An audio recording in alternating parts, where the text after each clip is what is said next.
நம்முடைய கதைகளை நாம் சொல்லும் வரை எதிரிகள் சொல்வதுதான் நம் வாழ்க்கை, எதிரிகள் பேசுவதுதான் நியாயம்.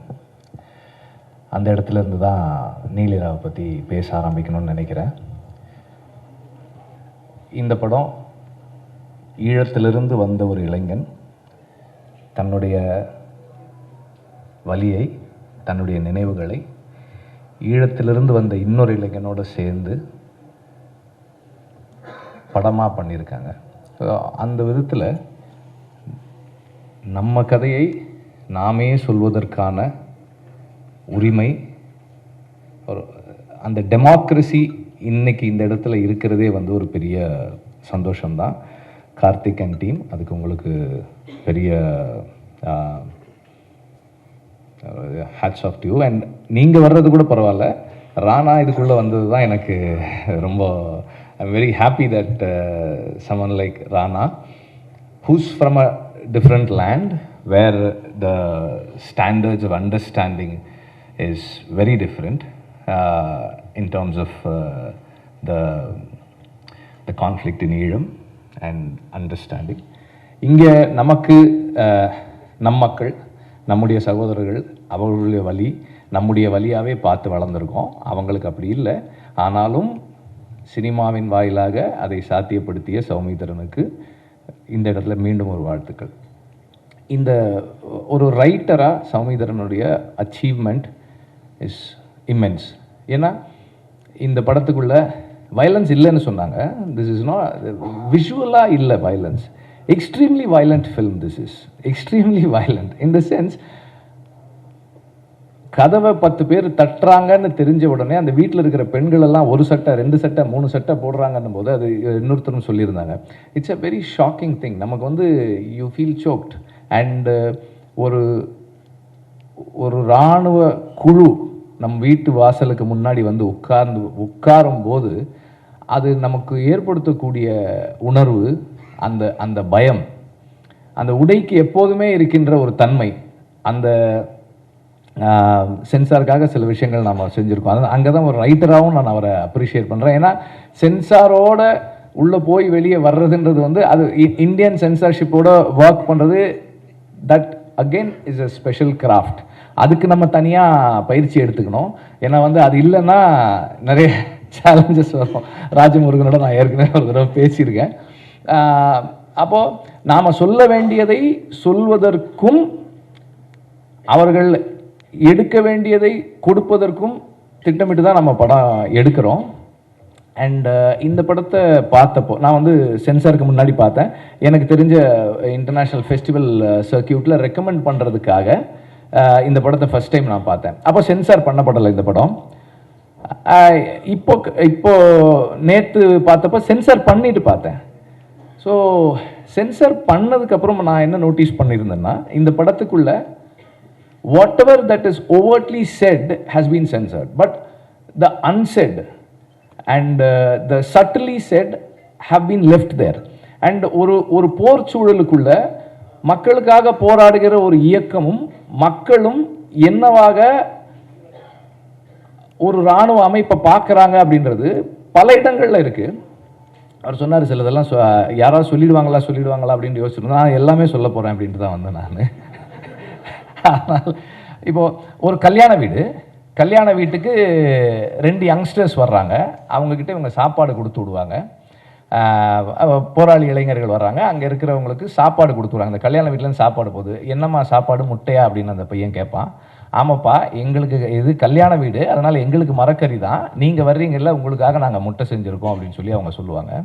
ஸோ தேர் இட் ஷோஸ் அந்த மக்கள் who are not part of the war, அவர்கள் நேரடியாக போரோடு தொடர்பில்லாதவர்கள், ஆனால் போரால் பாதிக்கப்பட்டவர்கள், அவர்கள் என்ன நிலைப்பாடு எடுக்கிறாங்க, அவங்க யாரோடு நிற்கிறாங்க அப்படின்றது இந்த படத்துக்குள்ளே இருக்கு.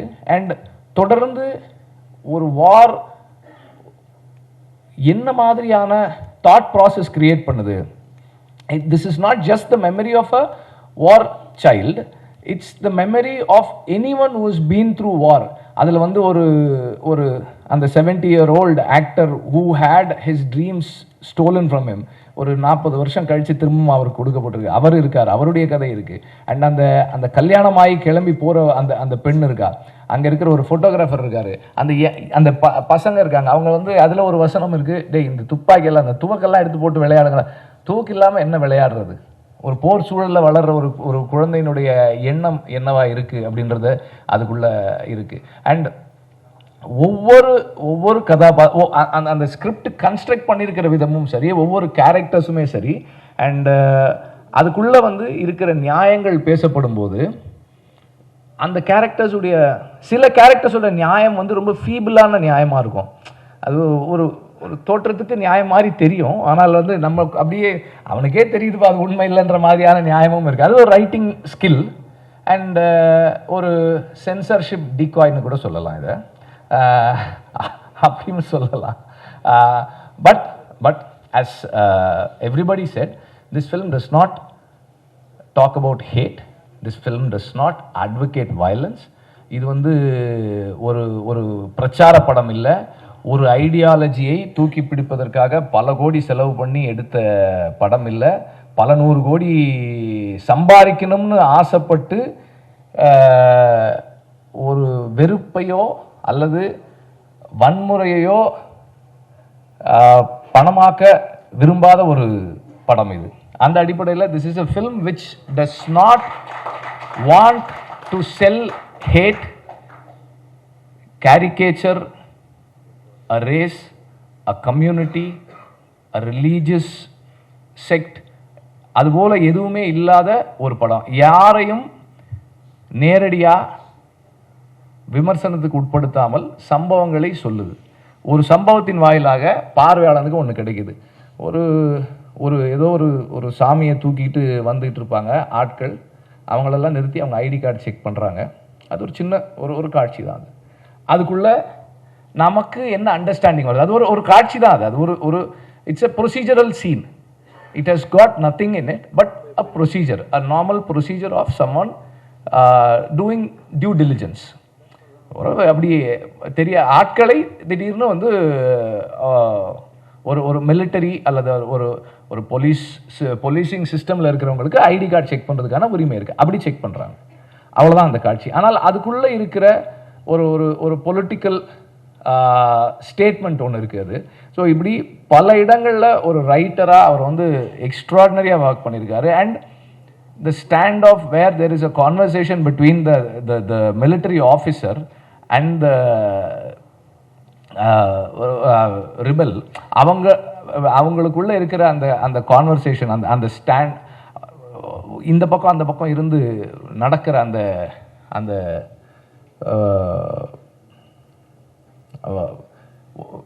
it reminded me so much of No Man's Land. அந்த No Man's Landனுடைய அந்த டிஃப்ரென்ஸ் இருக்குது. அதே போல் அந்த ஒரு ஹியூமன் அண்டர்ஸ்டாண்டிங்கும் இருக்குது. இது போருடைய நேரடியான விஷயங்கள் இந்த படத்துக்குள்ளே பேசப்பட்டிருக்கிறது. போரினுடைய இன்டைரக்ட் இன்ஃப்ளூயன்சஸ் ஆஃப் அது எவ்வளவு பெரிய தாக்கத்தை, அந்த கல்யாணம் நடக்கிற, அதை சொல்ல மாட்டேன், அந்த கல்யாணம் நடக்கிற விதம் வந்து நமக்கு அது நமக்கு தெரிய ஆரம்பிக்குது. கொஞ்சம் நேரம் போக போக ஓகே இப்படி தான் இந்த கல்யாணம் நடக்க போகுது போல் இருக்குன்னு நமக்கு அப்படியே யோசிக்கும் போது அது நடந்து முடிந்த பிறகு கடைசி காட்சியில் இது எங்கே போய் நிற்கும், இந்த இந்த கல்யாணம் பண்ணிக்கிற இந்த பொண்ணினுடைய வாழ்க்கை, இது எல்லாருக்கும் ரொம்ப சாதாரணமாக, போர்ச்சூழல் இல்லாதவர்களுக்கு மிக சாதாரணமாக நிகழக்கூடிய ஒரு விஷயம். இந்த பொண்ணுக்கு கிடைக்கக்கூடிய சூழல் இருக்கா இல்லையானே தெரியாமல் ஒரு பெண் கல்யாணம் பண்ணி முடிக்கிறார். இந்த இடத்துல ஒரு film, it is not just அது வந்து முடியலை, ஒரு பெரிய statement. It brings a statement and telling stories, creating stories from historical moments in our lives is the way to take forward the history, to the next generation. ஏன்னா வரலாறு என்பது அதிகாரத்தால் எழுதப்படுவது. கலையால் நாம் ஒரு ஒரு ஒரு கலைன்னு சொல்லும்போது கூட நிறைய ரிட்டன் லிட்ரேச்சர் இருக்குது இந்த இஷ்யூக்கு.